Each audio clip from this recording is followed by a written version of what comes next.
Hola! I just made a video explaining the completion part of the list of 7 for scholars. So what they should know like counts as a complete. Like anything red, maybe you should consider replacing.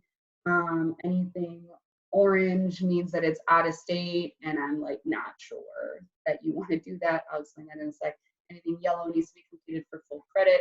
They know all of that stuff, and if you want to watch that video, go ahead. But I'm going to walk us through where kids are right now and what we should be looking for in the fall. I'm going to share. I hope this is period 2. Yay! Okay, so it looks really busy, but you can pretty much ignore everything on the bottom once you understand what it is. So I'm going to go through that really quickly. These are notes right here, bam, bam, bam, to explain literally what I'm going to explain in this video. And then these explain the highlights for the scholars' names.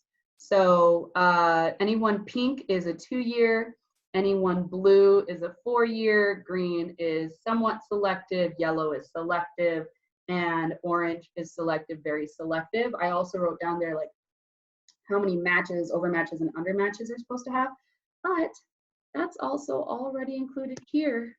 Well, bam. So anyone who's a 2-year can't have any under matches, and everyone else should have like a certain number, but ultimately I only care if a column has like 0. So we'll see that in a sec because second period was really good. They didn't have that problem. So here's the big stuff, okay? They needed to have at least 7 post-secondary options. I highlighted anyone who was under 7, which luckily is just Micah, who needed a new document, so don't freak out. And Jonathan Jimenez, who legit didn't do anything, so we'll follow up, right? Everyone had at least 7, so good stuff. And then the column over here was for anyone out of state. If they had 1 or 2 schools out of state, you know, it's fine.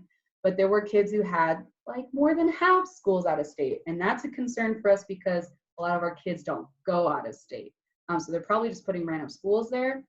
And then this column right here that says done, if it's not check marked, that means there's yellow.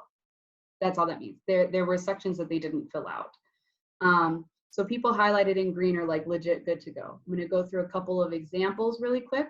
So Melanie Sebrero, she's like good to go, good to go. She had 8 schools, a couple of them were out of state, but it's fine, it was just 2, right? And she completed everything. Caesar has some things to complete, but he's got 12 schools, fine. But I also would want to check in with him about half of his schools being out of state. That's not okay, right? So even if he does fill out everything, we got to talk about these out of state schools. One last example is Stephanie Murillo, who did complete her document. She's got 15 schools, but 5 of them are out of state, not likely, right? So we'll end up having that conversation with her. I can send updates for this at the end of the year, but in the summer, these are the things that we're going to be looking for with scholars and their post-secondary trackers, all right? Is it done? If it's not done, we're not letting them apply to colleges. Do they have at least 7? If they have less than 7, like Jonathan, we're not letting them apply to colleges. And if they have too many out-of-state schools, we have to talk to them about replacing them with in-state schools. So I will